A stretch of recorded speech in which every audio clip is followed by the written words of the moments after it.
Selamünaleyküm krallık izleyicilerle. Keşfimle hayırlı olsun. Ben Adil Ergur. Uygur Tədqiqat İnstitutu namından hamınlarga salam yollayım. Her hafta institutumuz müdürü şundakla Hacettepe Üniversitesi Edebiyat Fakültesi Tarih Bilim Okutuvchisi Doçent Doktor Erkin Ekrem muallim bilen ötküzüp kelayotgan Xalqara vaziyat ve gün tertip namlı programımızdaki yeni bölüm huzurunuzda buldu. Erkin muallim hoş geldiniz. Hoş bulduk, rahmet. Amerika'da geostratejist Peter Zeihan tarafından yer şarjının ahirleşişi emdi başlandı degan namıda bir tadqiqat kitabı ilan qilindi. Kitapning asosiy mazmuni bundaq. Yer şarjı parçalanmadı. Hem de mühimi Xitoy Komünist Partisi 10 yıl içinde veyran buldu.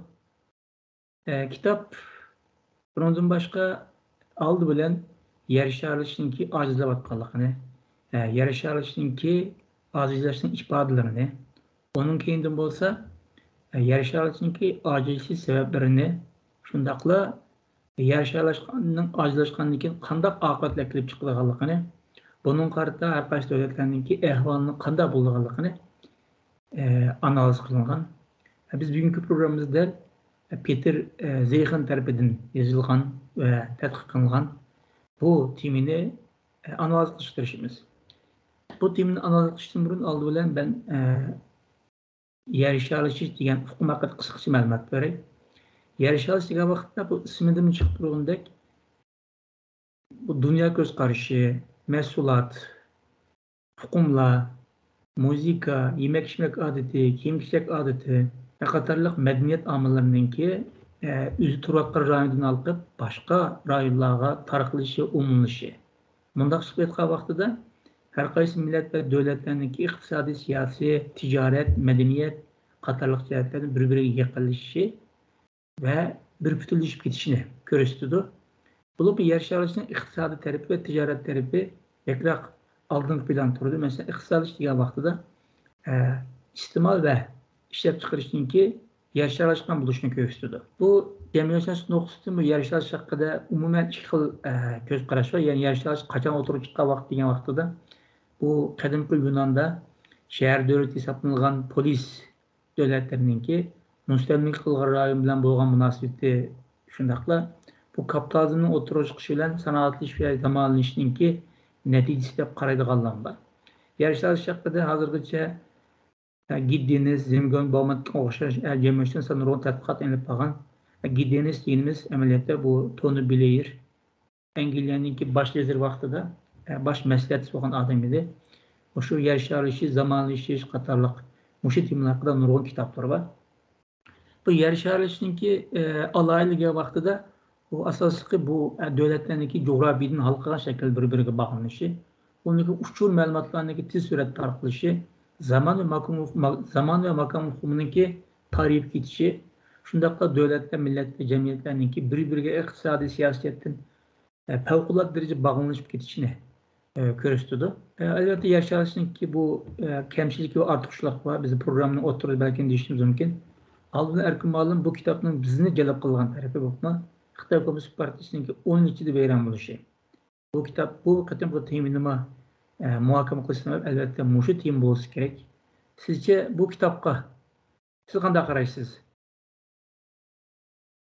Bu xil kitaplar xeyli jiq yazılıvatıdı. Yani Xitoy jiqilib tugaydi degan gapni keyingi 20 yildan beri so'zlab kelyapti. Ba'zilari mushu iqtisod tijoriy jihatdan, ba'zilari mushu finans, yani pul muomalasi jihatdan, ba'zilari Xitoyninki Komünist Partiyaninki bu boshqarish tuzumi bilan, davlatning qurilmasi bilan munosabatlik Xitoy yiqildi deyotgan ahvol bor. Ama men yerda bir gapni qistirib qo'yay. Bu Xitoyninki bu xato yoki kamchilik degan yerlarni Xitoymi o'zimi tuzalaydigan va to'liqlay ba'zi imkonlar bor. Yani munda bo'lsa Xitoy yiqildi deganda Xitoymi uni ko'rib tuzaydi. Ama Xitoy agarda tuzamay qolsa, bu Xitoyninki hakimiyatninki yimirilishi degandek ahvollar bo'ladi.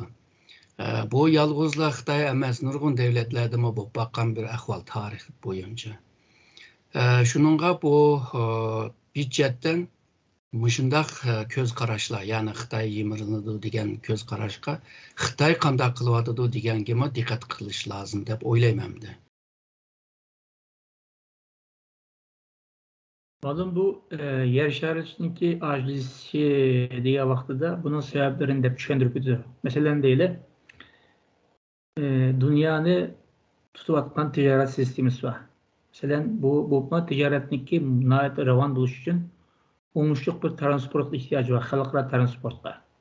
Bu transportun keyinki mezgillerde tenerkinin işip geçiş bilen hiç münasebet kitap qarayken bu birinci sebepken. İkinci sebep olsa Xitay başlık bu dünyanınki işlep çıkırış bazılarınınki nüfusununki bağlançılık qerilişip geçişi.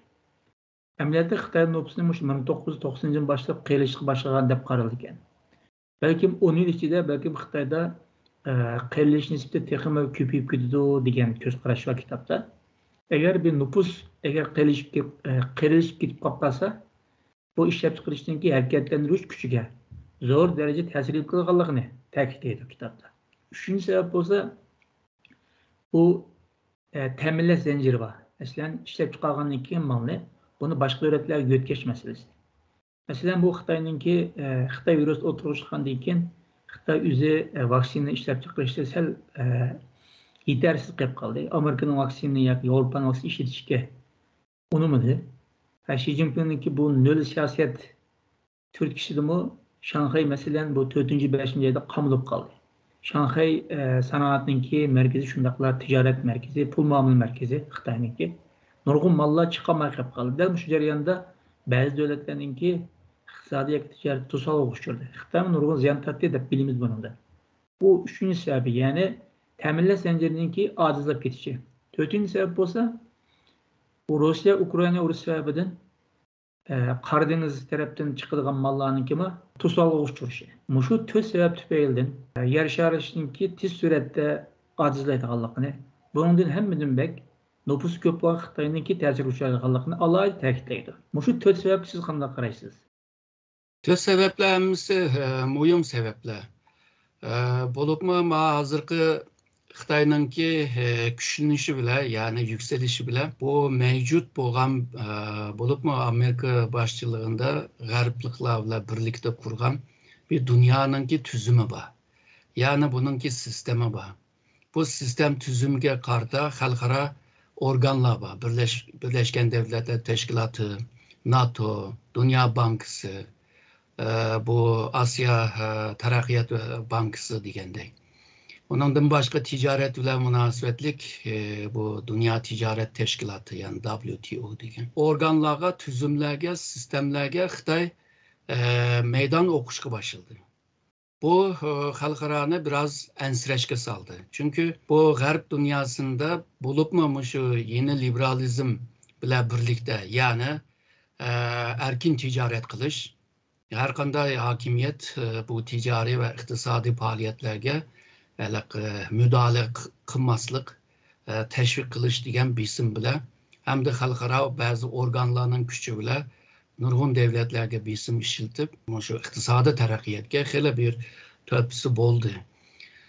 Shuningga hozir xalqarodagi shu boylikni, dunyoninki %85 boylikni shu %1 inson qo'liga tutib olganda boy bo'lganlar qattiq boy bo'lib ketdi. Xitoy buningga boshda buning qitilgan bu Taoguang Yanhui degandek uyushurun bo'lib bilib o'zini kuchlantirib olgan. Bu kuchga ega bo'lgan Xitoy mevcut bo'lgan abaqa degan tuzum sistemlarga meydan o'qishga boshladi. Bu meydan o'qishi realizm jihatdan, ya'ni xalqaro munosabatning realizm jihatdan deganda yani mevcut hegemonya, yani mevcut Cihangir devletininki o'rniga ve salohiyatiga meydan o'qidi degan gap. Shuningga bu Amerika Xitoyninki bundan meydan o'qishligimi qarab turamaydı. Çünkü ornunu tatqız qo'yishni xalamaydı. Bunu her daim so'zlab kelyotdi.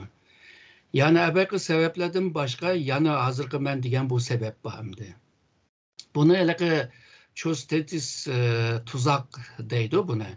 Yani yeni yükselgen güç mevcut Cihangir devletke meydan okur. Hem de meydan okugandan keyin Amerika xil bunun karşı xil usluplarını, siyasetlerini hem de Xitayga qarta ilip bardı hem de. Bu bir işinin yüzüme Xitayga cık ziyan bergendek Xitay'nınki mevcudiyetligime hele bir ziyan bireleydi. Meyli bu hazırkı Cenab-ı Xitay deniz meselesi olsun, Tayvan meselesi, Uygur, Tibet meselesi olsun. Bunlar hepsi Amerika için bir kozurdur. Gariplikler için bir çıkırış zinciri bile, teminleş zincirini mi bozgan buludu. Bu bozulgan için Xitay 40 yıldan beri dünya bile alaka kurup kelgen bulup mu iktisadi ve ticaret cetteki bu alakamı üzülüp salıdı hem de. Xitay mı bay buluşununki sebebime işlep çıkırış, ezen güçü bile işlep çıkırış, mal mı ezen buludu, dünyada rekabet güçü buludu. Bunu import kılış ve bunu meyli Xitay'nınki içki pazarı olsun, dünyanın pazarı olsun, bularını istimal kılış. Şununla Xitay'ını bay kıldı. Ebeki digendek bu zincirler üzülüp gelse, siyasi cetten bu bisimge uçursa, Xitayga cık bir zerbi bireleydi. Xitay bunun karşı eğer de turalıgan takdirde Xitay yımırılışı biraz keçikidu ama eğer de Xitay bunun berdaş biremese Xitay'nın yımırılışımı bayan yani oturgu çıkıdı emdi. Hazır Xitay'nın ki jıkılışı nime akıbetine ekildi diyen meseleni tehi talaş tartışkığını yok tehi. Tuyuksuzla Xitay jıkılıp kesse hem de dünyanın ki işlep çıkırış merkezi Xitay hem de. Nurgun mallarınki temin kılışıma kıyın ahvalga düşüp kalıdı. Amerika eğer çökep kesimi, onun da mı çok menfi tesirlerini yetkizdi. Xuda öyle alem boşluktaki kara tüşükteydi o. Kara tüşük hem benimini sümürüp ilip bahanesini mi yoktudu. Yani Xitay hazırkı ilip bağın siyaseti hem de tabii Xi Jinping için belki doğru bir siyaset ama Amerika ve Gariplikler için doğru bir siyaset demez. Şununla bu siyasi cetteki bu ziddiyetler ve ziddiyetke karşı ilip bağın bazı siyasetler Xitayga karşı Xitay'ını hele bir kıyın bir ahvalga ekip koydu.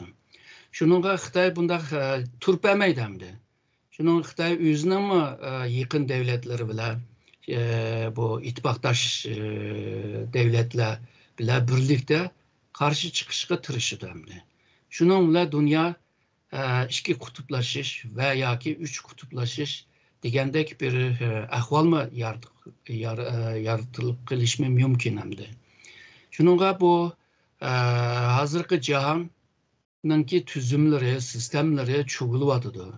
Vintleri boşavatıdı. Bazı Türkler yıkılıvatıdı. Bazı sahnesi çekilivatıdı. Yani bir bozuluşun aldıdı.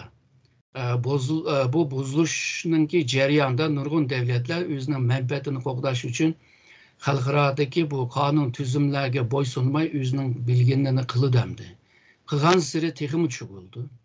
Çugulğandan keyin hem de cidel başlaydı hem de. Nurgun dünyadaki tarihteki şu janglarga qaraydigan bolsak, muşundaq tüzümni xalamaganlar meydan okuşu, tüzümnin buzuluşu bile hamma qiyinchiliklar o'ttirg'i chiqishi, iqtisodiy, tijorat jetdan, turmush jetdan. Şunun bilan men chiqib benim qilmasam bo'lmaydi deb meydan o'qiydiganlar chiqadi hamda. Şununla hazır tarihi cetteki bir tecrübe savaktan şu hazırkı dünya aşı çuğulu buzluşka karab minvatkan bir devirde hazır. Malum kitapta yani Peter Zeihan madem de baktığımızda yüzü bir geosiyasi şunasken tok. Kitabı diye ben de ötken töz sebepten başka Xitay'da yükselivatkan bir milliyetçilik var. Xitay perestlik. İkincisi Xi Jinping'deki diktatörlük. o diktator degan eng yuqori pallaga chiqqanligidan nurg'un haqiqatlarni qo'llasizliklar emili to'liq bir shaklda yetkazmaydi deb qaralgan. Muştaq birliği reallıktan xali yaşaş belki Xi Jinping'ninki xata siyaset elektrişka türkü boğamlışı mümkün deb qaralgan şu kitapta. Sizce bu Xi Jinping diktatörlüğü bilen Xitay'daki yükselivatkan milliyetçilik Xitay Komünist Partisi'ninki mi? Acilisi hatta yokuluşuğa sebep bulduğun amıllar bulalamdı bulamamdı. Bununki ihtimali mi var? Bu burun Xitay aşı özününki zemini de özünün toprağıda ve etraftaki devletlerini bozak kılıp özünün hakimiyetiga bekindiriş siyaseti bağ vaxtıda muşuna diktatörlük hakimiyet işe yaraydı. Ama bugünkü cihan burunki cihan emas. Bütün dünya bir-birisiyle kırışık etken bir ahval var. Şununla bu Xitay eğer de bütün dünyanı kayırıp koyup özünün içki cette diktatörlük kılman dese belki buluş mümkün. Çünkü Xitay halkıma bununla ügünüp kalgan gap bununla. Tarihi cetten yani siyasi medeniyeti cetten bununla ügünüp kalgan. Ama dünyaya eğer de içilganla bozulgan bolsa o vakti da bu xil diktatörlük ya ki milletçilik, mutlak hakimiyet bunda ahval Xitayga çokum ziyan berdi. Bu 19. əsrdə İngilize'ninki bir tarihçi siyasyon boğan Lord Acton degen bir adam var. Bunun bir mühim sözü var. Deydi her kanda hakimiyet bir ufrat tügeydi deydi. Ama mutlak hakimiyet çokum tügeydi deydi. Şununla Xi Jinping'nin mutlak hakimiyeti yıkılışınınki tızlığını yartıdı. Ki Xitay'da mı, sosyal medyada mı Xi Jinping'ni casusur deydi. Yani tızlığını yaratkan usta deydi. O gapning özü yani Xitay hakimiyetinin yıkılışının tızlığını yaratkan kişi deydi. Xitay'ның içinde mi bildi bunu? Şununla bu Ebeki degen milletçilik bile birlikte bu milletçilikni bilimiz kılıçdek nese bir taraf hakını kesse bir taraf yüzünü kesiyor. Xatarlik bir esvap bu hem. Çünkü milletçilikte nim köydük misalga Nazi Germaniyani köydük misalga. Birinci, ikinci dünya uğraşında mı milletçilik var. Bir yerde digen milletçilik nationalizm. Şununla bu dünyanın nüfusunun 1/5 kopup eğer de milletçilik kıldıgan bolsa dünyaya ekildiğin ziyanlar pek köp. Şununla tədqiqatçılar şunu oylawatıdı. Yani demokratik boğam, demokratiyelik boğam bu Amerika dünyaya bunçilik bala kaza ekegen bolsa diktatör boğam bir Xitay hakimiyeti dünyaya nimelerini ekiledi. Bu ensireşler bütün devletlerde köp var hem de bazı devletler xiyal kılvadıdı. Misalga Cenubi Şark Asya devletleri. Buladaydı Amerika Xitay uruşmasa, sokuşmasa çünkü sokuşsa yamancık ziyan keltirdi dep. Ama çoğun devletler menpet meselesinden tüpeyli o devletlerinki menpetiga qarab ketmeydi yani ularning köz qarışı. Şununla bu xiyal kılış biraz realist emesligine küstüdü bir yerde. Çünkü tarihte sapmışında çoğun devletler uruşkaşka dünya tarihi aşına yazılgan değil mi? Hem de bu başka yerden bir düşündürüşke birey. Misalga şu birinci dünya uruşu vaxtıda şu vaxtıda bazı siyasyonlar degenti şu birinci dünya uruşu tügenden keyin bütün dünyada jang tügeydi. Çünkü jangni ahırlaştırış için jang kılgan dep. Ama ikinci dünya uruşu başlap ketdi. Başlagandaki ikinci dünya uruşuma bütün janglarni ahırlaştırdıgan bir jang dedi. O mu bu mu dedi? Şu ikinci dünya uruşu vaxtıdılar. İkinci dünya uruşu bitmegen vaxtıda 1 yıl kalgan çağdılar. Bazı tədqiqatçılar 3. dünya uruşu degen gapni teşip çıktı. 3. dünya uruşu bolup mu şu yadro kurallarının oturup çıkışı bile teximi bir xatarlik yarattı. Hatta 45. yılda şu atom bombanın yaratışında töbüsü boğan bu Einstein var. Einstein de soraptı New York Times gazetinde. Bu 3. Dünya Uruşu qandaq buldu dese, 3. Dünya Uruşunu bilip yetmeyme ama 4. Dünya Uruşunu bilmeyen depti. Qandaq dese, hemmadam şu taş kaltak bilan jang qılıdı deydi. Nima deganda bu yadro quralını işletken takdirde dünya yok oldu, medeniyet yok oldu, insanlık yok aydı. Çünkü eğer de şu yadro kurallarını işletken takdirde bu dünyada hiçbir ölmeydiğen bu kalıdı. Meyli açlık, meyli derek, meyli ot. Tüzülüş için 50 yıl lazım.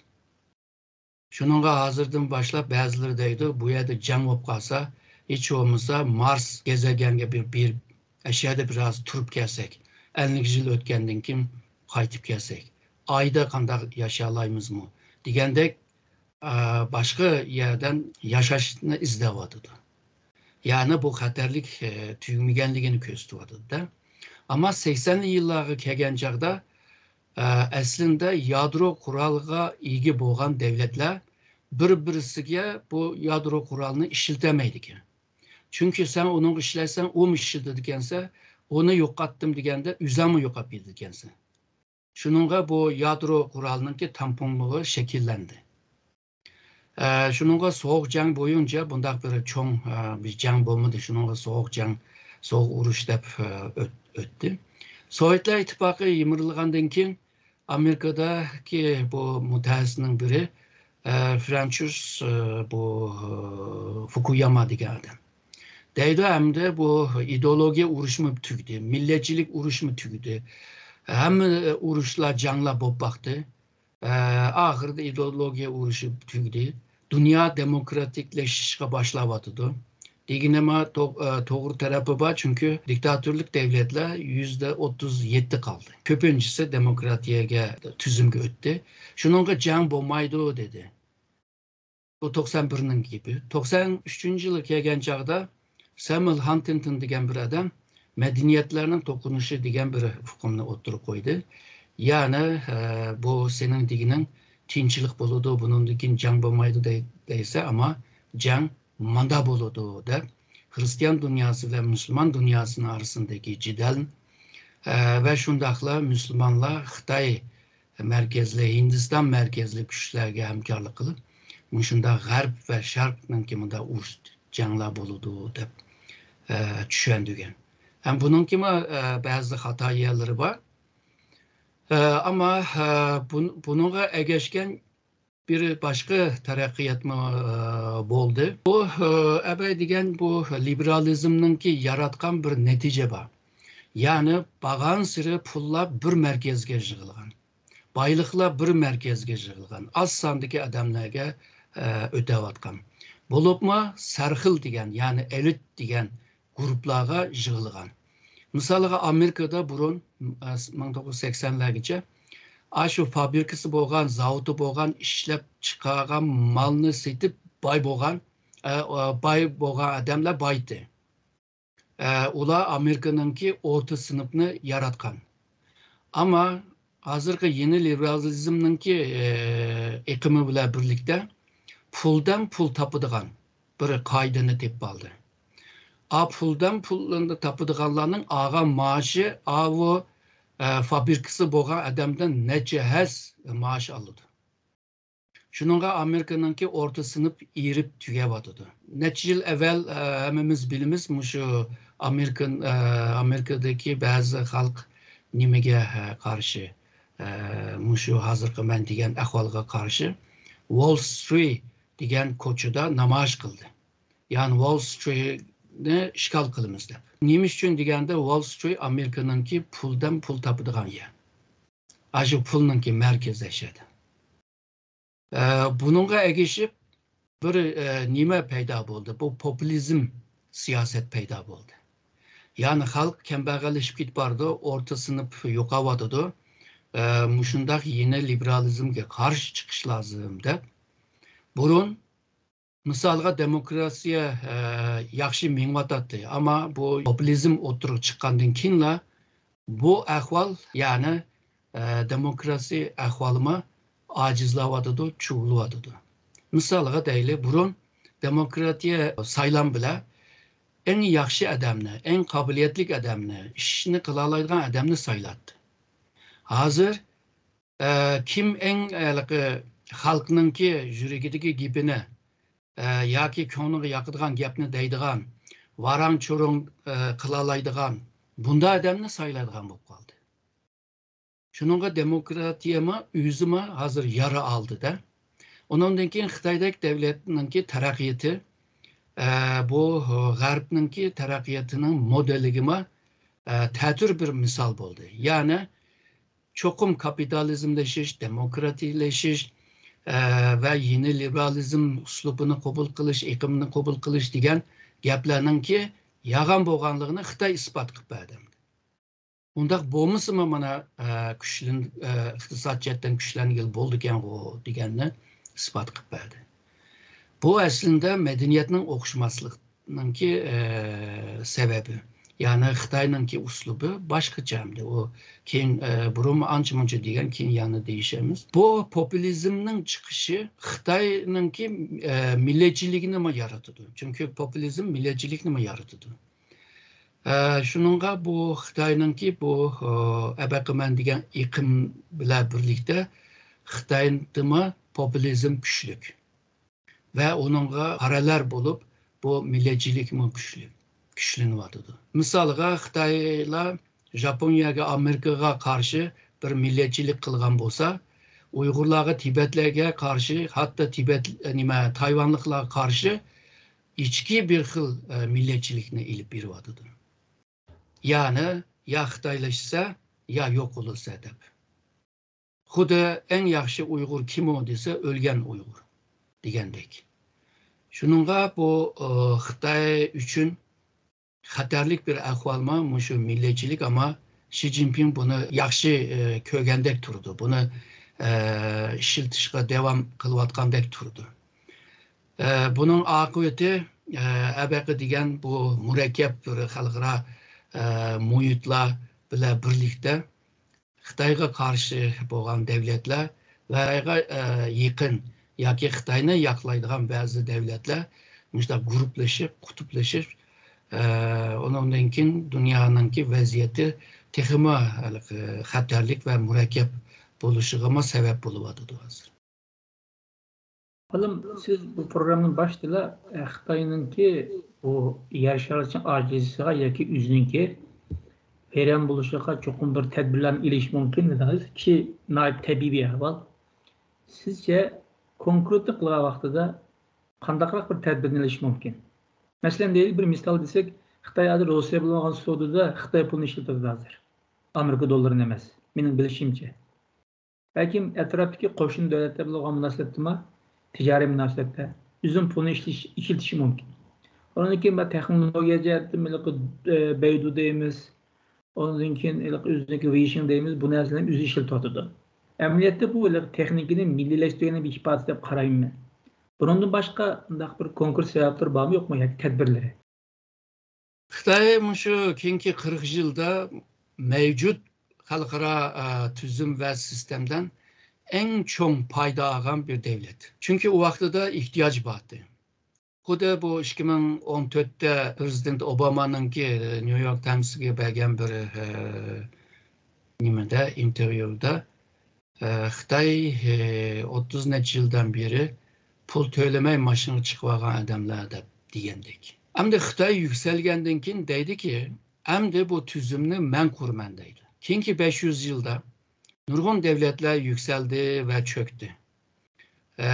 Bunu şu Paul Kennedy'ninki kuchlarninki, cho'ng kuchlarning yuksalishi va cho'kishi degan kitobida ma so'zlab o'tdi. Bu her yuksalgan bir kuch cho'qim dunyoga bir tuzum ekildi. Sistem ekildi. Misalga 15. asırdaki bu İspanya, Portekiz. Bular dünyani ikkiga bo'lib olgan tijorat jihatda. Keyin bularni ezib yükselgen devlet Gollandiya. Gollandiya ama nurg'un şu ticari qaydalarni ve şundaqla finans qaydalarni o'tirib qo'yib, kim bununla boysunmasa onu yoktu demdi. Onun devamında İngiliye peyda oldu. İngiliye mi dünyaya nurgun kaydılarını ekeldi. Aşu maşinninki kandak minişi, çıraklarının kandak yol çıraklığa kandak karışı, den futbolunki kaydılarıca, siyasi diplomasi ve kanun ceddeki kaydıların hemsini köpüne muşu İngiliyelikler koydu da Britanya. Oma dünyanın aşu kaydısıga maslaşmışsan, oma harbiy küçüğüyle seni urup salı demdi. Misalıga Mançur İmperiyası vaxtidagi Afyon urushi.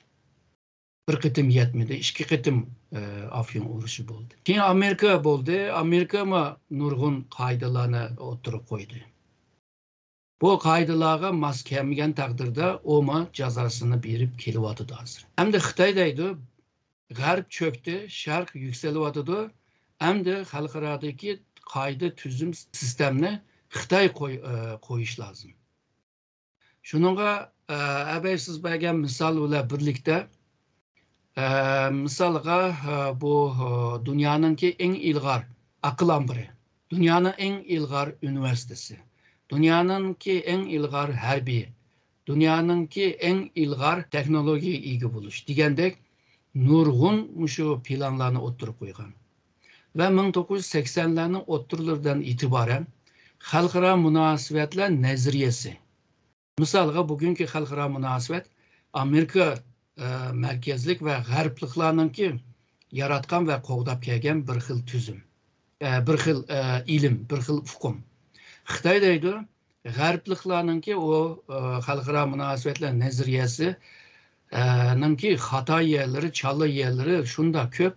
Biz Xitoyning xalqaro munosabatlar nazariyasini yaratdimizda bugungacha şunu tirişiyotidir. Yani Xitoy mushu jahonni men so'rayman deb burunqi devletler qilib boqqan ve burunqi devletlerden olgan tajribasi orqali yeni bir kuchni yaratishga tirishiyotidi Xitoy. Bu agarda Xitoyning qilmishliklari agarda amillashsa, u vaqtida Xitoyning so'raydigan bir jahon paydo bo'ladi. Bu jahon mushundaq bir qoidalari bo'lg'achqa Xitoy mush yo'lda mingyotidi. Ama Xitoyninki bazı hata yolları var. Misalga burunqi insanların qilgan ishni tekrar qilish seni cho'ngaytmaydi. Sen burun qilib boqmagan yeni bir narsalarni o'tirib qo'yish lozim. İdeya bo'lsin, hukm bo'lsin, qoida bo'lsin, tuzum bo'lsin, sistem bo'lsin. Buni qilgani yo'q. Ikkinchisi, dunyo xalqining ko'nglini olalaydigan yumshoq kuchi yo'q. Soft power. Konfuçyus düşüncesi, konusu düşüncesi bir halkada işlemeydi o. Şu Asya'da, Şark Asya'da biraz işleş mümkün. Onundan ki Xitoyninki teknoloji en yukarı teknoloji, bütün en yukarı teknoloji ilgilenmez. Dünya iktisadi gücünü %30'a kelgen çağda, 35'e kelgen çağda cihanına soraşninki ihtimalini yaratıdı ama harbiy gücü, teknoloji gücü, insan gücü, maarif gücü, medeniyet güçler, bu güçler birleşken vaxtıda cihanını soruyalaydı.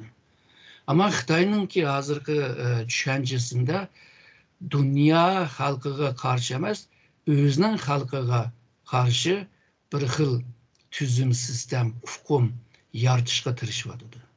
Milletçilik mi? Bütün dünyanınki milletçiliği emas, yani insanlıkның milletçiliği emas, Xitoy milletçiliğini qilyotidi. İnsanlıkninki taqdir birligi jamiyatini qurmiz deyotidi.